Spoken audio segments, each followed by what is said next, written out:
Being joined by our guests this morning to really understand what's going on in Washington, D.C. Urvashi Verma joining us live from Chicago. We also have Ray Locker and Dr. Sriram Cholia. Appreciate you joining us on this live broadcast. To you first, Urvashi, talking about President Donald Trump, there is certain responsibility that he holds that comes with the post that he holds. He seems to have forgotten about that entirely. Even when he asked his supporters to move back, he did not condemn the act. In fact, he was extremely polite. He was showering all the love to his supporters and kept calling the elections a fraud. Absolutely. I mean, I think what we're seeing here is ballots turned into bullets today in the United States. And certainly Donald Trump is being strongly criticized for his video message that he had sent out to the public.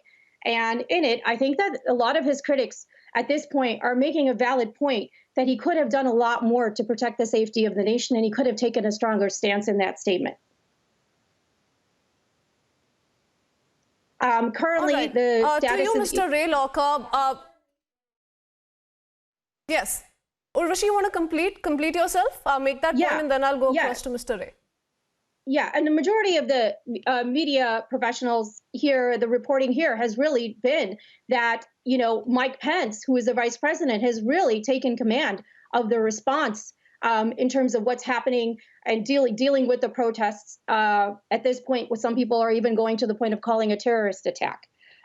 Election to insurrection is what I think can be said about this day today. And certainly all of these actions have been a clear, strong threat against democracy. And it's quite unbelievable that something like this is actually taking place in the United States of America, where we hold our democracy to be so sacred. All right. If I could bring in Ray at this moment. Ray, you're live with us from Washington, D.C., the epicenter of this unfortunate incident that really took place. Everyone saying that this is an attack on the symbol of democracy in United States. It was unthinkable. Nobody saw this coming. What's the latest that you can tell us? Well, Congress is voting right now on the objections to the electoral vote tallies. The objections to the vote in Arizona lost in the Senate by a vote of 93-6. That's about half the number of senators who were expected to object earlier. So this riot has cut some of the support for the objections, because basically anybody who looks at what happened today is horrified by it unless they're the president or his closest and most crazy supporters.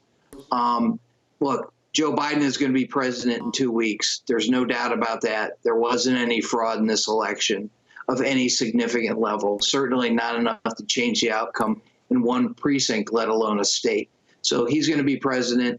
This is a stain on American democracy and definitely on the reputation of Donald Trump, which is already stained.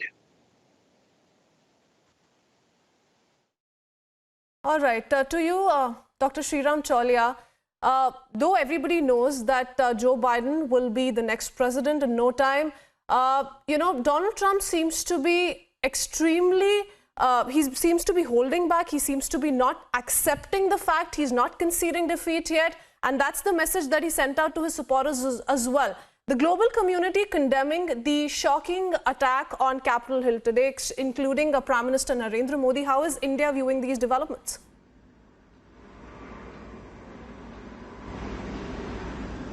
Well, we are highly concerned because we have a comprehensive global strategic partnership with the US. And there's a lot of worry here because we want the US to have a stable and strong state. And we want them to have a cohesive social order without these extreme polarizations, because we know that only a country that has domestic consensus about its institutions and about its leaders, only that country can exert its power in the world stage.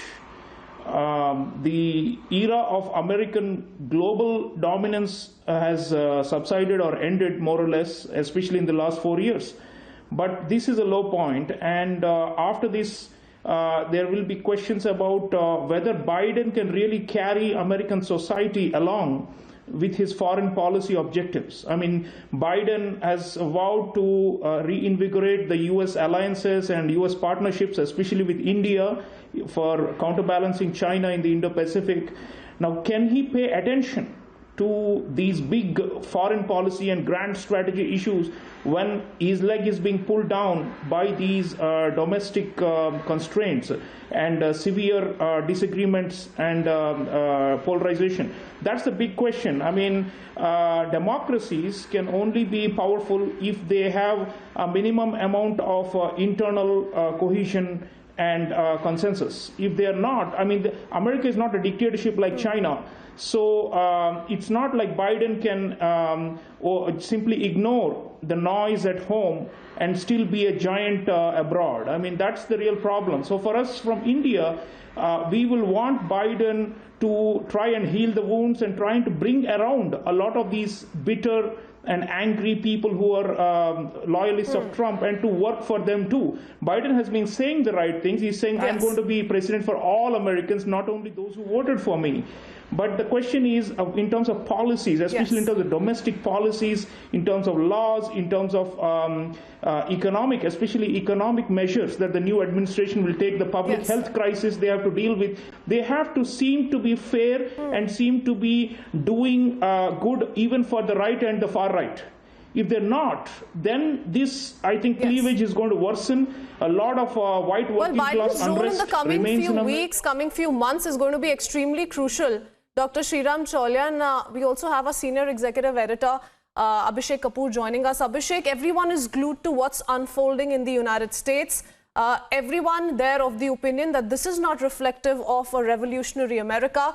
And certainly turning out to be increasingly embarrassing for Donald Trump as well. Look at, the kind of backlash he's facing, how social media giants have also cracked the whip.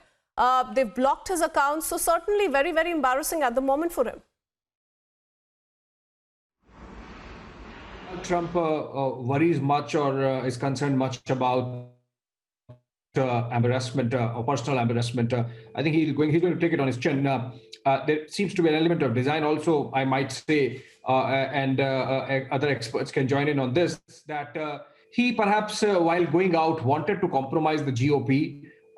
He has had a love-hate relationship with the GOP establishment. He's someone who has a core constituency, but has not been generally liked by the establishment within the grand old party, the Republicans. And I mean, the reactions that we are seeing now actually suggest that. So I don't know whether there was an intention, but then I don't think Trump would be very unhappy with the GOP standing compromised, the manner in which he has conducted himself as a build-up to his presidency, and of course, all through the 4 years of his presidency.